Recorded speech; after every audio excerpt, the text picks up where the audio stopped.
Welcome back to the Fantasy Price Check. Today we're going to be talking about whether you should be drafting Dalvin Cook with a 4th overall pick. If you're new here, we grade player ADPs based on whether they are overpriced, underpriced, or fairly priced, and today we're getting into Dalvin Cook. Before we get into Dalvin Cook, I need to ask you guys for a favor. Hit that subscribe button down below to help keep this channel growing. Dalvin Cook is currently the 5th running back being drafted off the board. He's currently being drafted right after Alvin Kamara and ahead of Derrick Henry. Does the market have Dalvin Cook's ADP right? Let's find out. In half-point PPR leagues, Dalvin Cook finished as the RB5, but that's because he missed 2 games. If you look at points per game, he tied for 2nd with Derrick Henry. He suffered a shoulder injury late in the season and missed weeks 16 and 17, but was able to make it back for the playoffs. The knock on Dalvin Cook has always been his durability and injury history. He has yet to play 16 games in an NFL season. During his rookie year, he tore his ACL in week 4. And then in the following year, he suffered a hamstring injury which cost him 5 games. The hamstring injury was likely the result of the ACL injury, as overcompensating on that knee could likely lead to hamstring injuries. And last year, Dalvin Cook suffered a shoulder injury late in the season and sat out weeks 16 and 17. The question that I want to answer in this video is, if you're on the clock with a 4th overall pick, do you draft Dalvin Cook or do you pivot to Alvin Kamara or Derrick Henry?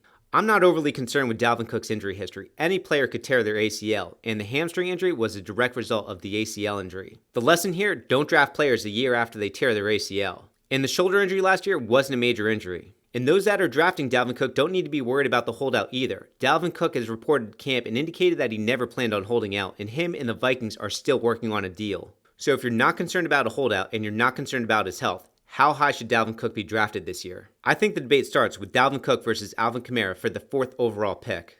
Let's take a quick look at what Dalvin Cook did last year.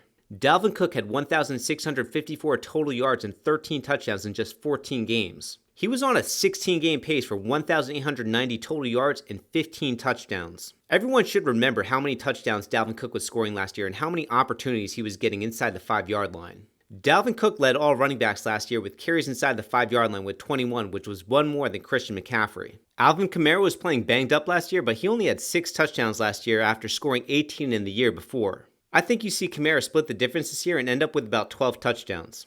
But I'm expecting Dalvin Cook to have more carries inside the 5-yard line than Alvin Kamara this year. When Alvin Kamara was healthy from weeks 1 through 5, he was averaging 16.8 points per game in half-point PPR leagues, while Dalvin Cook was averaging 22.5 points per game during that same 5-game stretch. And over the course of the entire season, Dalvin Cook was averaging 19 points per game. Let's talk about these players' usage. Last year, Dalvin Cook was getting workhorse rushing volume and was getting receptions as well. Dalvin Cook had 250 carries and 53 receptions in 14 games, which paces out to 346 touches over 16 games. Alvin Kamara has never had more than 275 touches in a season. Alvin Kamara had 275 touches in 2018 and 252 touches last year in 14 games, which paces out to 288 touches over 16 games. Dalvin Cook should have Alvin Kamara beat because I'm expecting similar usage for these players this year. Gary Kubiak is the new offensive coordinator for the Vikings, which bodes well for Dalvin Cook. Gary Kubiak was an assistant head coach for the Vikings last year, and he was instrumental in the Vikings becoming a run-first team, which allowed Dalvin Cook to thrive in his zone blocking scheme.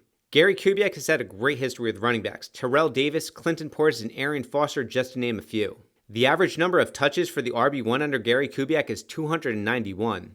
Check out this tweet from Ian Hartitz regarding the number of top 12 running backs that Gary Kubiak has produced. In 349 games as a head coach or offensive coordinator, Gary Kubiak's running back 1 has averaged 256 carries.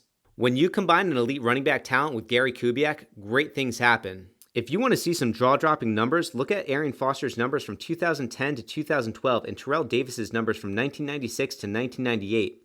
From 2010 to 2012, Arian Foster averaged over 1,900 total yards and 16 touchdowns over that 3-year span, and from 1996 to 1998, Terrell Davis averaged over 2,000 yards and 17 touchdowns during that 3-year stretch. While I don't expect Dalvin Cook to get that insane level of volume, I do expect him to get 250-plus carries and 50-plus receptions. If you can guarantee me 16 healthy games from Dalvin Cook, he should push for over 1,900 total yards. He was on pace for 1,900 total yards before the shoulder injury. And if you're concerned about Dalvin Cook's health, handcuff him with Alexander Mattison, whose ADP sits in the 10th round. Dalvin Cook is underpriced. I'll draft Dalvin Cook with the 4th overall pick over Alvin Kamara based upon the volume that he's going to get as the RB1 in Gary Kubiak's offense. And you're able to pick up a cheap insurance policy by drafting Alexander Mattison in round 8 or round 9. Guys, if you enjoyed this price check, give it a thumbs up. And I got 2 more for you. I'm going to throw up the price checks for Miles Sanders and Josh Jacobs, so be sure to check those out.